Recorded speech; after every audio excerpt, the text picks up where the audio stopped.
वर्षात तुम्ही पोलीस अधिकाऱ्यांना वापरलेली भाषा सगळं समाज माध्यमांवर आले, नेमकं काय झालं होतं महाराज?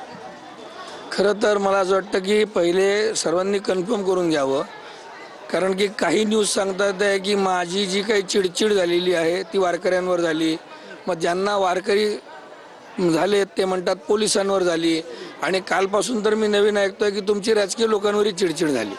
म्हणजे चिडचिड माझी आहे तर मला तर सांगू द्या. प्रश्न हा आहे की तो व्हिडिओ, ती जी क्लिप आहे ती 3 मिनिटाची, आणि मला तरी असं वाटतं की आजकाल हा ट्रेंड चालू झाला रील्सचा. पण पण तुम्ही आरेरावी केली ही स्पष्ट दिसतंय त्या व्हिडिओ, हे मान्य आहे का तुम्हाला? सांगतो, अरे रावी हा शब्द परत तुम्ही ट्रेंडमध्ये टाकला. तिथे ट्रेंडमध्ये तर मुजोरी हा शब्द चाललाय, पण आपण आरेरावी असा शब्द नवीन ऍडजस्ट करून घेऊ आपण, मुजोरे आणि ट्रेंड. तिथे त्याच वेळेस देव आलेले आहेत, त्याच वेळेस पाठीमागे मृदंग वाजतात आहे, त्याच वेळेस सगळा कोलाहल चालू आहे. अशा वेळेस आमच्या सगळ्यांचे आवाज वाढलेले असतात. आता तो व्हिडिओ पहिल्या डेफिनेशनमध्ये तुम्ही कशा पद्धतीने प्रेझेंट केला तो तसाच फिरत राहील. आता जसं तुम्ही म्हटलं की मुजोरी आणि अरेरावी हा ट्रेंडमध्ये आला, आता काही एक व्हिडिओ जे आहेत ते समर्थनाचे पण आहेत. मूळ वारकरी संप्रदायाचे जे काही आमचे आद्य महाराज आहेत, पूजनीय महाराज आहेत, त्यांनी त्यांच्या पेजेसवर ही भूमिका क्लिअर केलेली आहे. आता कोणीतरी अरेरावी म्हणेल, मुजोरी म्हणेल आणि तो ट्रेंड चालू ठेवेल, कोणीतरी त्याला चांगल्याने स्वीकारतात आहे. म्हणून मी म्हटलं की पहिल्यांदा हा जो व्हिडिओ पडला तो ज्या भावनेतून पडला तो तसा पसरला. म्हणजे तुम्ही आरेरावी केलेली नाहीये, मुजोरी केली नाही, याच्यावर तुम्ही ठाम आहात? तिथे मूळ वारकरी आत हजरच नव्हता. मग कुणावरती आरेरावी करत होता? पोलिसांवर करत होता की माध्यमांवर? तर आपण हा शब्द खरंच बदलावा, कारण की आपण आता अरेरावी म्हटलं तर याच्यात सुद्धा अरेरावी होत राहील.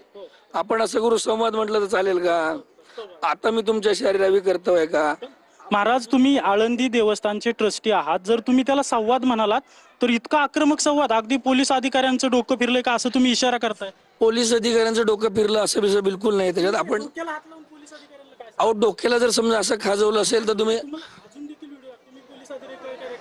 हात दाखवून म्हणताय डोकं फिरलंय का, अशा प्रकारचं तुमचा इशारा आहे. म्हणून मी म्हटलं की ते प्रेझेंटेशनच तशा प्रकारे चालू आहे, आणि आपण काय दाखवायचं आहे त्याच्यात जे दिसतं आहे त्याच्याऐवजी आपण शब्दांनी ते डिफाईन करायचा प्रयत्न करतोय. म्हणजे आता त्याच्यात एखाद्याला माझं डोकं आपटलेलं जरी दिसत नसेल तरी या इंटरव्ह्यूने आपण ते टाकायचा प्रयत्न करतात की नाही निरंजनना डोक्याला हात लावतात आहे. पटलं का? नेमकी चिडचिड कशामुळे तुमची झाली होती? पोलीस खात्यावर आणि माध्यमांवर का राग आहे तुमचा? आता तुम्ही पहिले पोलीस अधिकारी म्हटले, पोलीस खातं, आता तुम्ही त्याच्यात माध्यम आड्या केले. म्हणजे मला हेच कळत नाही. पोलीस खात्यावर तुम्ही चिडचिड करत होता का, तर माध्यमांना आतमध्ये कसं येऊन दिलं किंवा माध्यमांना बाहेर काढा? सकाळी 7 वाजेपासून वारकरी निघालेले आहेत, देव पोचलेत 11 वाजता. आमची आरती व्हायची असते. काल येताना भवानी पेठेमध्ये उशीर झालेला आहे. त्या आरतीला काहीतरी सिस्टीम्स आहेत. तुम्हाला सगळ्यांना नवल असेल की कोणीतरी VIP येतात आहे, आम्हाला पण नवल आहे. आमचं प्राधान्य काय की पहिले आरती निपटावी. भवानी पेठेचं मंदिर शांत आहे, अगदी छोटं आहे. त्याच वेळेस तिथे कार्डधारक, स्वयंसेवक आणि मीडियावाल्यांनी सेटअप लावला होता. आमचं म्हणणं असतं की पहिले आरती होऊ द्यावी, कारण 11 वाजता आलेला वारकरी पहिले आरती करेल, देवांची समाज आरती होईल. समाज आरती झाल्यानंतर तो त्याच्या ठिकाणी जाऊन त्याची आरती करेल आणि नंतर जेवण करून आराम करेल. हे नियम VIP का लागू करत नाही तुम्ही? वारकरी जे दर्शनाला येत आहेत ते म्हणतात की जे ट्रस्टी आहेत ते ओळखीच्या लोकांना आतमध्ये सोडतात आणि वारकऱ्यांना तासन तास लाईन मध्ये उभं राहावं लागतं. माननीय मुख्यमंत्री महोदय यांचा कार्यक्रम जर पाहिला तर त्यांनी सर्वांशी संवाद साधला होता की देव आल्यानंतर, आरती झाल्यानंतर मी येईल. सेटअप जो लागला गेला साहेब, तो सेटअप मध्ये कम्युनिकेशन गॅप होता. सगळ्यांना वाटलं की माऊली आल्याबरोबर मुख्यमंत्री येणार आहे, त्यामुळे त्यांनी तो सेटअप लावला. आमचं म्हणणं होतं की पहिले आरती होणार आहे, आमची आरती पहिले होऊ द्या, आम्हाला स्पेस द्या, आमचे नियम पूर्ण होऊ द्या, त्यानंतर तुम्ही स्पेस लावावी, तुम्ही स्पेस घ्यावी आणि त्यानंतर मुख्यमंत्र्यांचं शूटिंग करावं. ही गोष्ट कदाचित मुख्यमंत्र्यांनी सुद्धा क्लिअर केली असताना मुख्यमंत्र्यांनी नाराजी व्यक्त केली तुमच्या हे सगळं बघितल्यानंतर. मुख्यमंत्री म्हणले की आनंदाचा सोहळा आहे, शांतीचा सोहळा आहे आणि तुमचे जे कृत्य आहे ते शांतीला धरून नाही. आपण तो व्हिडिओ परत पाहावा. माझी विनंती आता की आपण तो व्हिडिओ परत पाहावा. म्हणून मी म्हणतो की एका विशिष्ट लेवलनी हे मुद्दामून तसं ढकलत चालणं आणि मी म्हणतो की माझी आत्ता ही मुलाखत चालू असताना साईडलाच मुख्यमंत्री महोदयांचा व्हिडिओ दाखवावा, म्हणजे जनतेला सुद्धा क्लिअर. सकाळपासून मुख्यमंत्री जे बोललेत ते सगळी माध्यमं दाखवतायत. तुम्ही आता ही तुमची कुठलीही चूक नाही असं तुमचं म्हणणं आहे. तुम्ही स्वतःचं समर्थन करता. परत आता माझी चूक मी मान्य नाही केली हे पण तुम्हीच त्यांच्या डोक्यात टाकलाय. तुम्ही दुसरी बाजू मला अजूनही विचारलेली नाही. मी तुम्हाला सांगितलंय की पहिले आरती त्यानंतर हे एक्सक्लुझिव्ह होतं.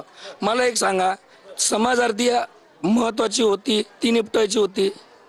आताही मला असं वाटतं की मीडियानी हे कार्य बंद करावं, किंवा मी तुम्हाला वैयक्तिक विनंती करतो की याला वेगळं ट्रोलिंग देण्याचं कार्य बंद करावं.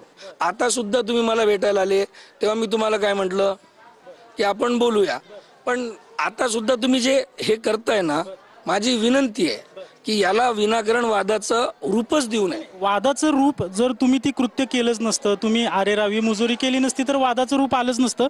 आपण आपल्याला बघणाऱ्या लोकांसाठी एकदा हा व्हिडिओ तुमच्या हातानेच दाखवा तुम्ही, की नेमकं म्हणजे बघणारी लोक ठरवतील की हे काय कृत्य आहे.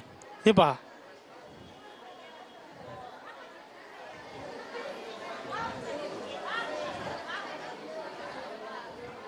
एकदा तुमचाच व्हिडिओ तुम्ही पहा. मी मान्य करतो हा माझाच व्हिडिओ आहे, परंतु या व्हिडिओमध्ये काय चाललं आहे हे सांगायची जबाबदारी मात्र यांनी घेतलेली आहे. आणि माझ्या ऍक्शन्स कशाच्या आहेत, काय आहेत, का बरं करतोय हे सुद्धा हेच ठरवतात आहे. त्यामुळे मी महाराज तुम्ही सांगा नेमकं काय नेमकं झालं काय होतं. आतापर्यंत जे मी सांगितलं यांना ते ऐकावंसं वाटतं आहे. सांगतो, पहिले आरतीला प्राधान्य होतं आणि आत अत्यंत कमी स्पेस होती. सगळे स्वयंसेवक आणि सगळी गर्दी आत होती, मीडियावाले सुद्धा आत होते. हे सांगून झालं, पण तुम्ही जी कृती केलेली आहे ती कृतीचं तुम्ही स्वतः आता समर्थन करता की तुम्हाला आता वाटते काही चूक झाली आपल्या. नाही, माझ्या या सगळ्या कृतीपायी जर वारकरी संप्रदायातल्या एका जरी वारकऱ्याला वाईट वाटलं असेल तर मी त्या वारकऱ्याची माफी मागतो. हा सगळा आनंदाचा सोहळा असतो, शांतीचा सोहळा असतो. हे असे व्हिडिओ पाहिल्यानंतर वारकऱ्यांना काय वाटेल याचा विचार कधी केला तुम्ही. म्हणूनच म्हटलं की वारकऱ्यांची प्रतिक्रिया जर तुम्ही दाखवल्यात तर मला आनंद वाटेल ना. तुम्ही वारकऱ्यांच्या प्रतिक्रिया दाखवल्या नाही आणि तुम्हीच एक संध हे डिक्लेअर करताय की निरंजनात कशा वागतोय. तुम्ही हे एक संध अनेक वारकऱ्यांच्या आम्ही प्रतिक्रिया घेतलेल्या आहेत. वारकऱ्यांनी रोष व्यक्त केलाय, खेद व्यक्त केलाय की ही चूक आहे असं स्पष्ट. मला त्या प्रतिक्रिया पहिले पाहावे लागते सर. आणि मला तरी असं वाटतं की जाणून बुजून काहीतरी एक्सक्लुझिव्ह दाखवायचं आणि 1% टार्गेट करायचा. म्हणजे मला अजूनही आठवतं की 18-19 तारखेला प्रस्थानाच्या दिवशी सकाळी पाऊस पडत होता, नदी दुथडी भरून वाहत होती. त्यावेळेस आम्ही बहुतांश विश्वस्त सगळी नदी पाहायला गेलो प्रशासनासोबत. त्याही वेळेस माझे इंटरव्ह्यू आहेत. म्हणजे आपल्या तुषार झरेकरनी इंटरव्ह्यू घेतलाय, गोविंद वाकडेंनी इंटरव्ह्यू घेतलाय. ते व्हिडिओ तुम्ही नाही दाखवत, पण आता हे व्हिडिओ दाखवतात. मला तरी असं वाटतं की ज्यांनी मला लहानपणापासून इथे पाहिलंय ते सगळे फडकरी, दिंडेकरी, वारीत चालणारे सगळे मला ओळखतात.